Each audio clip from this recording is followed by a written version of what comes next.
DIY Small Business Marketing presents What Makes People Buy Your Product or Service? Let's discuss needs versus wants. And as an aside, George Carlin used to have a routine about a place for my stuff, and in it he used to say, have you ever noticed that your S.T is stuff and other people's stuff is S.T? Of course he didn't say ... he used the profanity, but to keep this work safe I've deleted that. Well, there's a corollary here when it comes to marketing and talking about needs versus wants. And that is, have you ever noticed that your wants are needs and other people's needs are wants? Anyway, getting on with it. People are usually more motivated to buy the things that they want rather than the things that they need. Now, of course, ultimately they will have to buy the things they need once in a while, but they're a lot more motivated to buy things they want. For example, if we have a gentleman who has back pain and he might know that he should get some attention for that he needs something done about his back, he might think, hey, yeah, my back hurts, but it's nothing I can't handle, and kind of blow off going to a doctor and spending money on seeing a chiropractor or a massage therapist or some kind of healthcare provider. But if we take that same gentleman and he realizes, hey, my back pain is really screwing up my golf swing, then he's all of a sudden more motivated and he thinks, I'd better get to the doctor. Now, shopping may be analytical. You might think, if you're buying a car, I'll study the buyer's guides, I'll compare the safety ratings and gas mileage, I'll read the reviews online, I'll find out who has the best deal. But if you get to the car dealership and that hot salesperson says, you look so sexy in that red Corvette, you think, I'll take it. Now, most small business marketing lacks an emotional hook. You need to focus on the real reasons someone would want to buy your product or service. And you need to figure out the emotion involved with those real reasons, which could be fear, excitement, horniness, in the case of our last example, and you play that up in your marketing. For example, if you're going back to cars, if we look at car commercials for different types of vehicles, you might have some that concentrate on the safety, and that might be for a minivan, and they're playing on the emotion of fear. What would happen to your family if they were in a car crash? And then some might talk about economy, which is also based on fear. Sometimes that might be fear of not having enough money to pay your bills or keep your car with gas in it and keep it up on repairs and maintenance. Or if you're talking about a green vehicle, so to speak, they may be concerned about fuel economy because they're afraid of the damage to the environment that not driving a green vehicle would cause. Other car commercials will concentrate on the sexy aspect of the car. Usually that's going to be a sports car or maybe a luxury vehicle. And that's going to relate to the emotions of excitement and feelings of feeling powerful. And then some may talk about durability, and that's usually going to be for things like commercial vehicles and pickup trucks, things of that nature. And that has to deal with the emotions of confidence and again, feeling powerful, feeling strong or masculine. Now, let's talk about a couple of small business examples. Let's say, for instance, you're a chimney sweep. Now, what is the real reason somebody wants their chimney swept? Is it because they look up their chimney and they see it's dirty?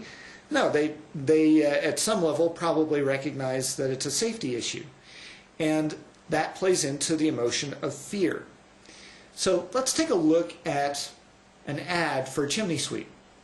Now, there's nothing wrong with this ad visually. This is an actual ad, by the way, I took off the internet. And this ad looks fine. It's got some nice graphics. It looks clean and professional. But it doesn't really talk about the real reasons somebody would want chimney services, and it certainly doesn't tie into the emotions regarding getting your chimney sweep services done. So let's look at a different ad, and this one's a fake ad. I just made this up, but this is going to play on that real reason somebody would want their chimney swept, and that is safety. And it definitely plays into the emotion of fear.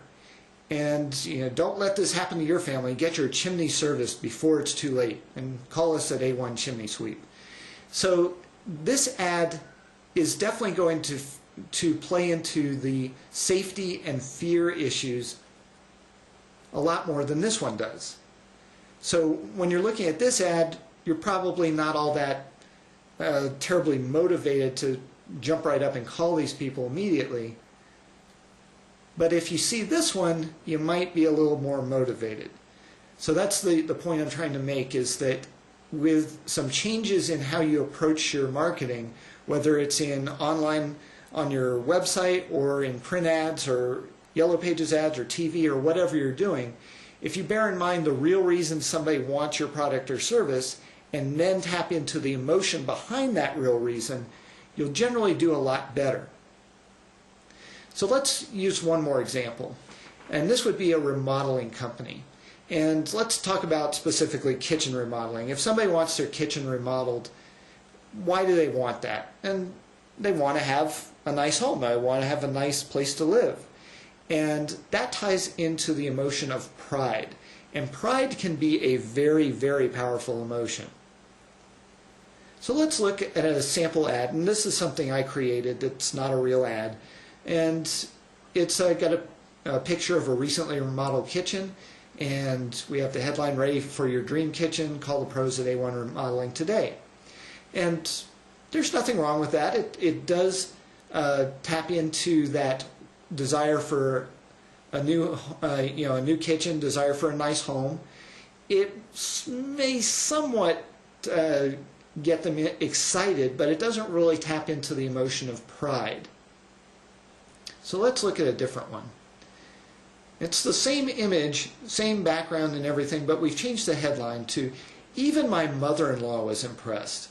Make your friends and family jealous. Call A1 Remodeling today." So this one definitely factors more into the emotional aspect of wanting that kitchen remodeled.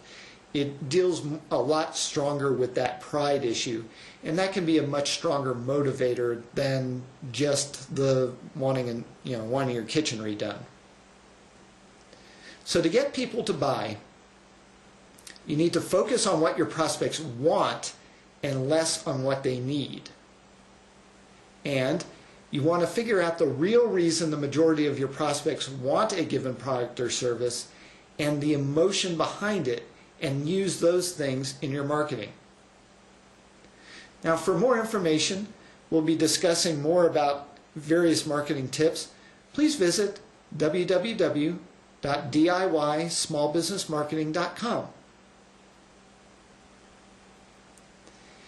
And as always, please feel free to leave your comments or like this video if you liked it, or if you didn't like it, feel free to leave whatever comments you feel are appropriate, and let me know if there's things that you want to see in the future. Thank you for watching.